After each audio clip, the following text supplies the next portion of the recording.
Hi, I have a Frigidaire Gallery refrigerator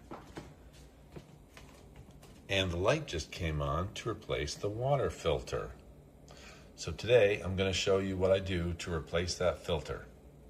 So make sure you like and subscribe and hit the bell icon so you can be notified when I upload more videos. Okay, first I got a new filter. I didn't get the actual Frigidaire one. I got this one. It was quite a bit cheaper, and I'll include a link where you can get the same one if you're interested. So first I just prep that by removing the plastic and taking these little plastic knobs off of the ends. Okay, my water filter is located here.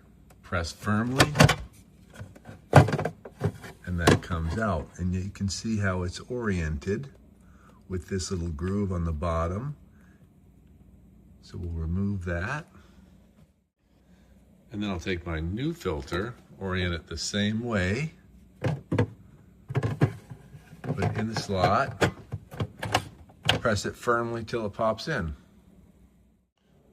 Okay, my replace water filter light is still on. But right here where it says replace water filter, I'm gonna press and hold that. Gotta get it in the right spot. See, it says press and hold, and the light goes out. Then of course I don't want to forget the last step, which is to discard the first 2 gallons of water that come out, because that water is no good. That's all there is to it.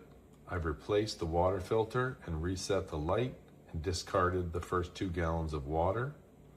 Be sure and check out the rest of my videos for more tricks and tips. See you next time. Best of luck in your repair adventures.